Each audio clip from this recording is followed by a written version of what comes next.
Hey, guess who came to Washington yesterday? An invasion of Ukraine that, instead of driving a stake between us and our allies, brought us closer together in order to support the right of the Ukrainian people to defend their liberty and freedom and democracy.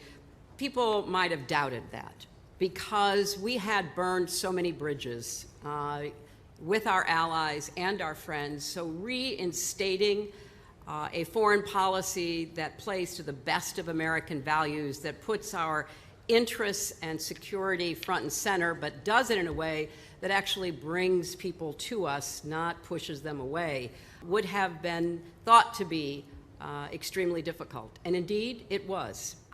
In looking across the globe, defending democracy in Ukraine, expanding NATO, just as an aside, too bad, Vladimir. People are not forced to join NATO. People choose and want to join NATO. Okay.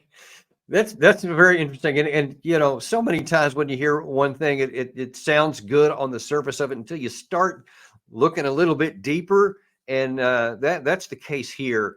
So, of course, what else would Hillary Clinton do except basically defend all of her time as Secretary of State? But there was some just hideous things that were done during her tenure there, and they were fundamentally problematic.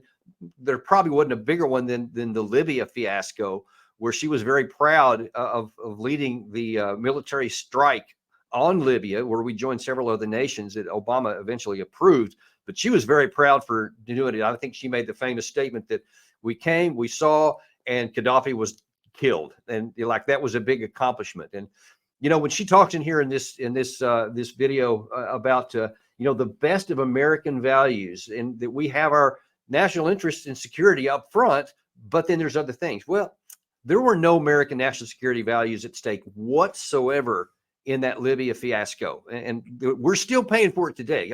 I bet she's not going to mention in there that the action that we took, which deposed, you know, the hated Gaddafi, that certainly we hated, to this day. Now, since I think it was 2011 is when they went in there, so 12 years, there are still competing governments in Libya. There still is no unified government. They're basically fighting a version of a civil war. It's disaster that we unleashed on that. So that's not the best of American values, I don't think. It's at least not the values that I hold true. In this current situation, she's talking about how you know, some people burned bridges with NATO and you know, put our alliances at risk. That's kind of a talking point of many on her side of the aisle at this point. And of course, she's referring to Trump, where he was saying that NATO needs to step up. NATO needs to do more for its, and the European countries in NATO need to do more for their security than what they've been doing, because we can't underwrite everything. Now, certainly people are on both sides of that, and you can have your own view on it, but it doesn't seem to me that it's against any kind of American value to expect that those whose security depends on it and have the money should provide for a majority of their security, and that if necessary, we can come in at a backstop. I think that's a pretty good use of American money and American goodwill that she's talking about there. But there's some that don't want that. They're fine with the Europeans continuing to not step up to their requirements and to not actually improve and accelerate their own national security issues here. And then, of course, she has to say this issue about expanding NATO. That was another big issue within the administration where she served, that they wanted to continue to expand NATO. And of course, this has been going on since the Clinton administration, the Bush administration, Obama. Every administration has been doing this. So it's not just picking on one, but she's defending this as like continuing to go forward and basically saying, too bad, Vlad, you know, we're coming anyway. And as though that the only right possibility for Russia was to just say, okay, sure, anything you guys say, we'll understand, because you're telling me it's a defensive alliance and we're advancing to your borders, but you shouldn't take any kind of you know, resistance against that.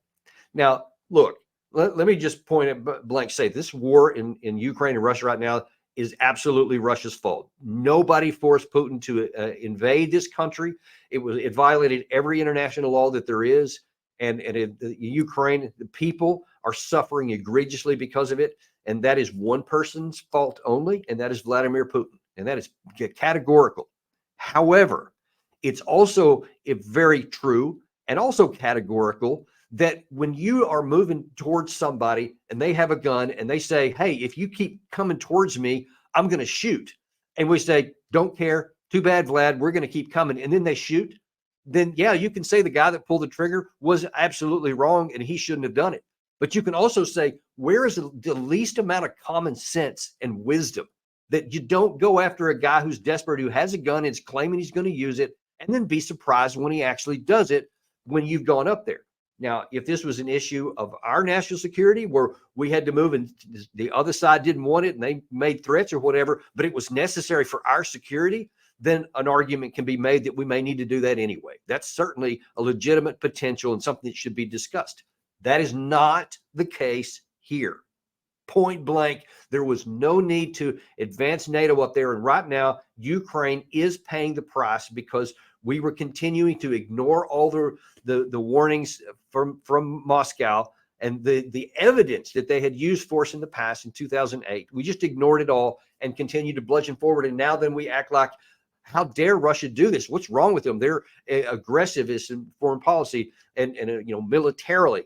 Look, we knew this was going to happen. Putin was clear about this for 15 years before this happened. And so we can't be surprised by it. And it's incumbent upon American government to do things that make sense, to do things that are going to secure our national interest and are going to make us stronger and improve our national security. All those things are being incumbent upon the White House to do, no matter who's in the seat in the Oval Office.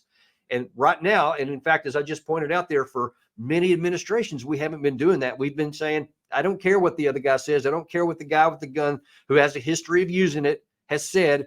We're going to go forward, even though we don't need to. And if anybody has any doubts that we didn't need to push NATO further, you don't have to look any further than the fact of how impotent the Russian military has been in their full-on capacity. They can't even take more than 17% so far of the one country on their border that has no Navy, that has no Air Force of any size. They have hardly any air defense capacity, and they don't have anybody fighting for them on the ground. They don't have any treaty allies, and yet Russia can't go any further than they have so far.